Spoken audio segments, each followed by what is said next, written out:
रुक जाओ लक्ष्मण।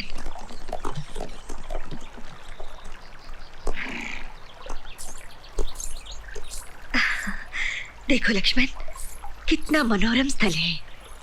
मेरी मनोकामना पूरी करके मेरे प्रभु ने समस्त भूलोक के वरदान मेरे आंचल में डाल दिए। जी करता है कि जीवन भर मैं यहीं रह जाऊं। भाभी, ऐसा ना कहो। ऐसा क्या हुआ लक्ष्मण, रुक क्यों गए? कहो, क्या कहना चाहते थे? कैसे कहूं भाभी, आपका वरदानों से भरा आंचल अभिशापित हो गया है। क्या अभिशापित? मेरा आंचल? लक्ष्मण, आज तुम इतने विचलित क्यों हो? क्योंकि जिस सच्चाई को मैं जानता हूं वो इतनी विषैली है कि यदि मैं अपने हृदय पर पत्थर रखकर कह भी गया तो आप उसे सुन नहीं पाएंगी। कहो लक्ष्मण, मैं सुन लूंगी। कैसे कहूं भाभी, कैसे कहूं कि भैया ने आपका परित्याग कर दिया है। नहीं,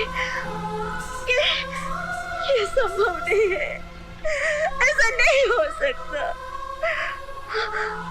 लक्ष्मण, लक्ष्मण, तुमने ठीक से तो सुना है ना? हाँ भाभी।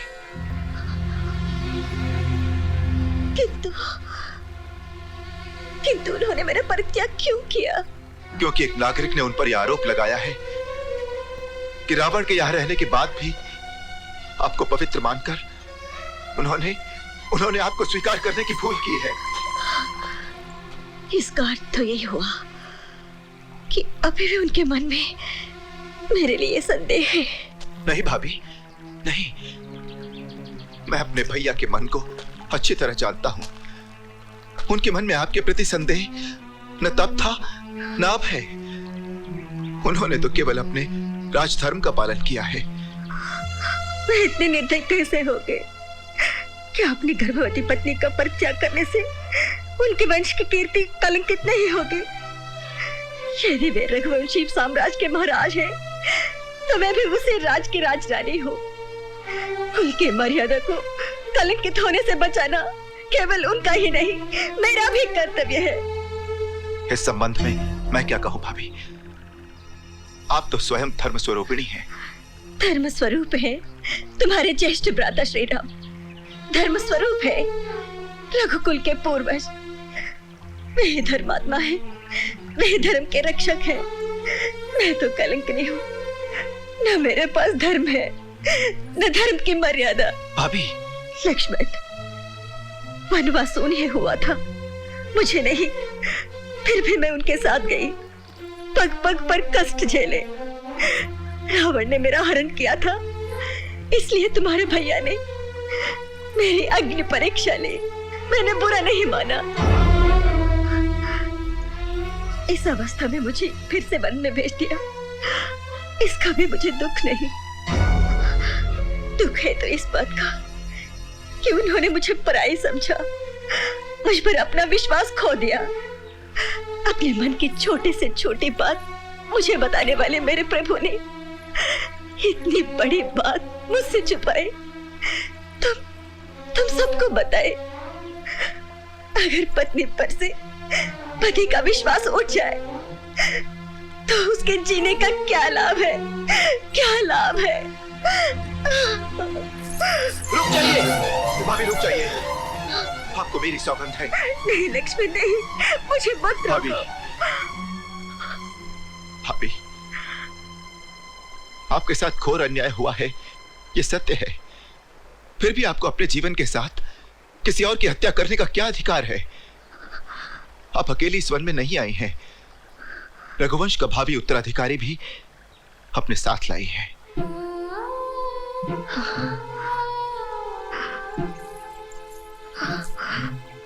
भावी उत्तराधिकारी?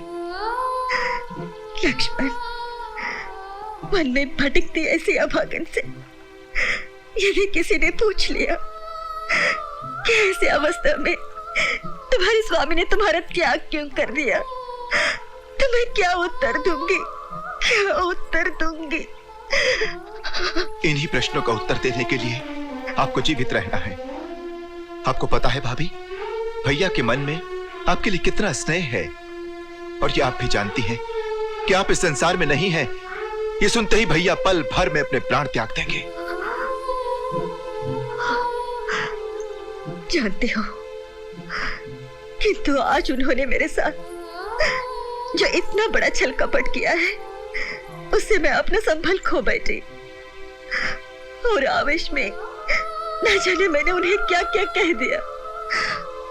लक्ष्मण, मेरी ओर से उनसे क्षमा मांग लेना और मेरा अंतिम संदेश दे देना कि मैं स्वप्न में भी रघुकुल की मर्यादा को कलंकित नहीं होने दूंगी।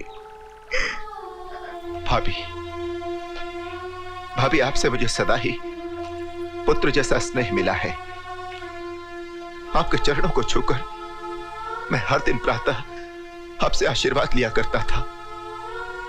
अब ये पावन चरण मुझे कहां मिलेंगे?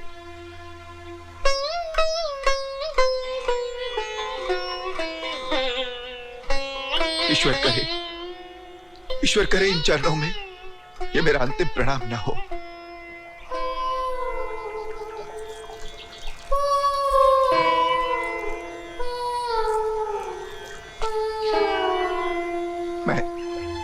मैं जा रहा हूं। मुझे क्षमा कर देना भाभी, मुझे क्षमा कर देना भाभी, मुझे क्षमा कर देना।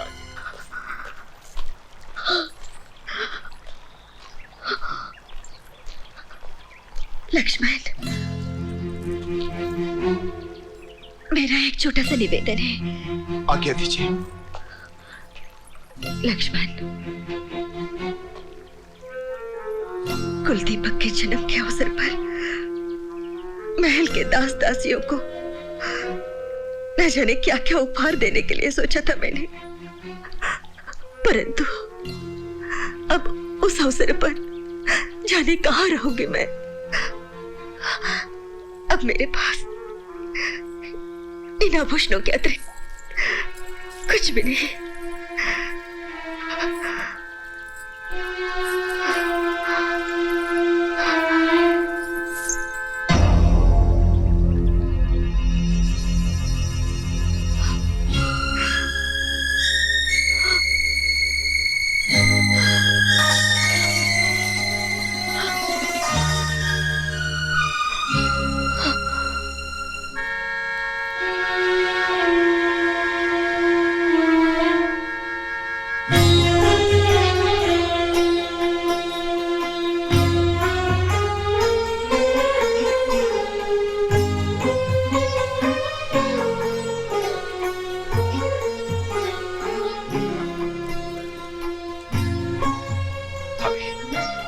भाभी, आप धन्य है। भैया ने तो मांगने पर भरत को अपनी पादुकाएं दी थी।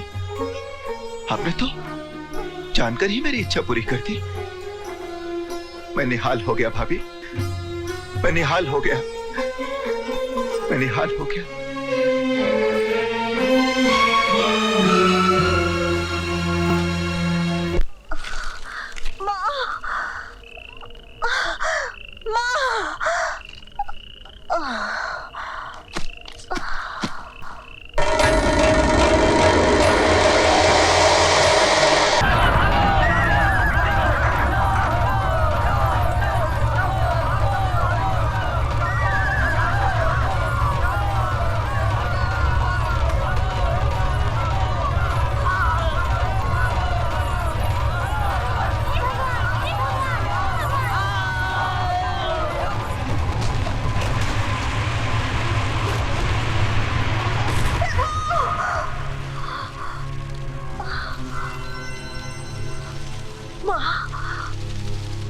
शांत हो जाओ माँ, शांत हो जाओ माँ। क्रोध और आवेश में अपनी पुत्री को दुखी मत करो। पुत्री, तेरा दुख देखकर मेरा तन मन अपने वश में न रहा। किंतु पुत्री, मैंने तुझे कहाँ दुख दिया है? माँ, मैं नरक से भी बड़ी यातनाएं सह सकती हूँ, किंतु मेरे प्रभु को तनिक भी कष्ट हो ये नहीं सह सकती। राम, अपनी गर्भवती पत्नी को वन में भिजवाने वाला राम कठोर है, निर्दयी है। फिर भी तू उसके लिए मेरे प्रभु, मेरे राम कह के रोती है? पुत्री हो तुम्हारी, जो जी में आए कह लो, किंतु मेरे प्रभु श्री राम को दोष दोगी, ये नहीं सह सकती। राम से तेरा विवाह हुआ, किंतु उसने तुझे क्या दिया? 14 वर्ष का वनवास, विरह वेदना, अग्नि परीक्षा, और अब जब महलों का सुख भोगने का समय आया तो फिर वनवास दे दिया। क्या कहूँ ऐसे राम को? नहीं माँ, नहीं, राम के नाम से मेरी सांसों की डोर बंधी है, उनके लिए ऐसा मत कहो, ऐसा मत कहो। सीता, जाने दो माँ, अब मैं कुछ नहीं कहूंगी, तुम भी कुछ नहीं सुनोगी। अच्छी बात है, किंतु पुत्री, इस दशा में तू वन्य जीवन के कष्ट नहीं सह पाएगी।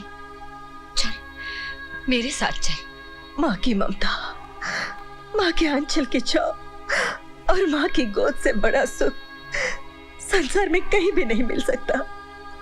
फिर भी अभी मैं तुम्हारे साथ नहीं चल सकती माँ। क्यों पुत्री? माथे पर कलंक का टीका लेकर कैसे चलूं माँ? तुम्हारी कोख से जन्म लेकर प्रभु श्री रामचंद्र का हाथ था, मैंने रघुवंश में पदार्पण किया, इसलिए उन्हें उनका प्रतिबिंब सौंपने के बाद ही मैं तुम्हारे साथ चल सकती हूँ माँ। पुत्री को जन्म देने पर यही कष्ट होता है। माँ हूं ना, इसलिए रो रही हूँ।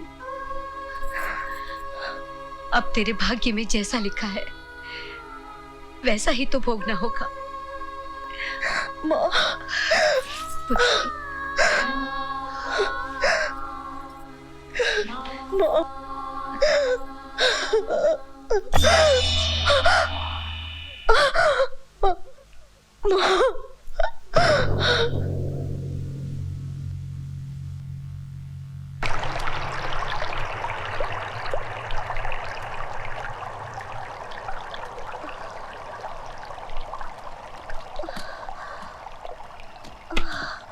तुम कौन हो देवी, और अकेली इस निर्जन वन में क्या करने आई हो?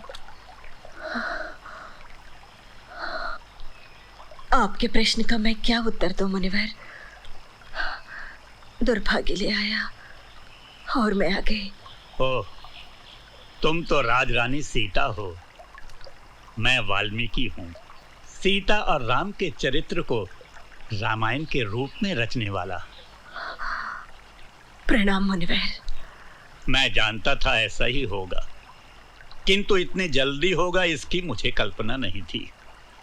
तुम्हारे दर्शन करके मेरा जीवन धन्य हो गया देवी।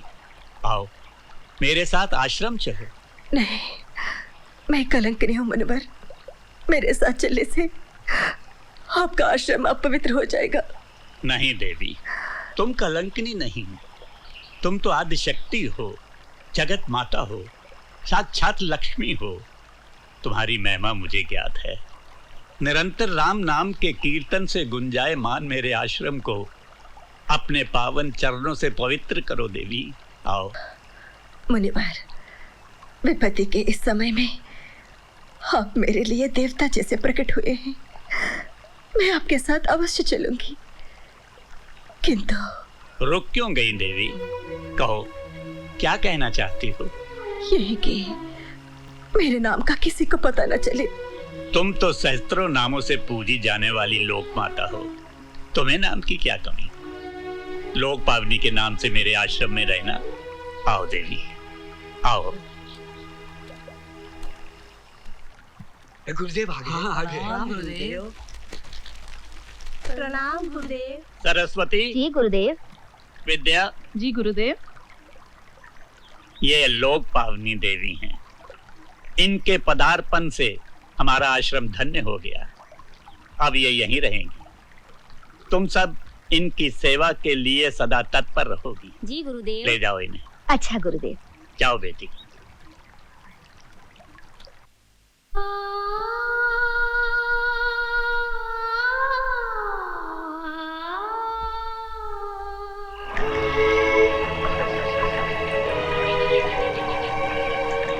गुरुदेव, लोक पावनी देवी ने 2 शिशुओं को जन्म दिया है। अच्छा, मन आनंदित हो गया।